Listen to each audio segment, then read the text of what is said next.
Saykha જીઆરડીસીની લુના chemical કંપનીમાં ઊંચાઈ પર કામ કરતા કામદારો માટે કોઈ સેફટી સુવિધા નહીં. કંપનીની કામદારો પ્રત્યે બેદરકારી સામે આવી. ફેક્ટરી ઇન્સ્પેક્ટર ફરિયાદ માટે ફોન પણ ન ઉઠાવતા હોય, ફરિયાદ કોને કરવી?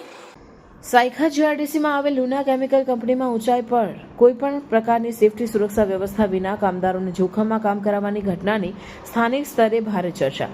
મળતી માહિતી મુજબ કંપનીમાં અમુક કામદારો વિના હાર્નેસ, હેલ્મેટ કે અન્ય ફરજિયાત સેફટી ગિયર સાધનો વગર ઊંચાઈ પર કામ કરતા હોવાના દ્રશ્યો સામે આવ્યા છે. આ મુદ્દે જાગૃત નાગરિકોએ ગંભીર ચિંતા વ્યક્ત કરી છે કે સુરક્ષા નિયમોનું પાલન ન થવાથી કોઈ મોટી દુર્ઘટનાની સંભાવના ત્યજી શકાય તેમ નથી.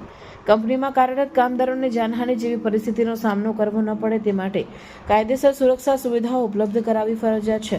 મુદ્દાની ગંભીરતા વચ્ચે સ્થાનિક નાગરિકો દ્વારા જ્યારે સેફટી ઇન્સ્પેક્ટરને ફોન કરાયો ત્યારે તેઓ ફોન ઉઠાવતા ન હોવાની ફરિયાદ પણ સામે આવી છે. આથી પ્રશ્ન ઉઠે છે કે આખરે આવા અધિકારીઓનું કામ શું, જે માત્ર કાગળ પર જ સીમિત છે? આ અંગે સ્થાનિક તંત્ર તેમજ જીપીસીબી અને ફેક્ટરી ઇન્સ્પેક્ટર દ્વારા તાત્કાલિક તપાસ હાથ ધરી કંપની સામે યોગ્ય કાર્યવાહી કરવામાં આવે તે જરૂરી છે. જે કંપનીઓ કામદારોની સુરક્ષા સાથે ચેડા કરે છે તેઓ માટે ઉદાહરણરૂપ દંડ અને પગલાં નક્કી થવા જોઈએ. જ્યાં એક તરફ સરકાર સુરક્ષિત અને સસ્ટેનેબલ ઉદ્યોગ વિકાસની વાત કરે છે, ત્યાં આ પ્રકારના સુરક્ષા ભંગના કિસ્સાઓ એ બાબતને પછાડે છે. જો તંત્ર સમયસર સતર્ક ન બને તો આવી બેદરકારી કોઈ મોટી જાનહાનિ સર્જી શકે છે અને ગરીબ જરૂરિયાતમંદ કામદારોએ પોતાનો જીવ ગુમાવવાનો વારો આવે છે.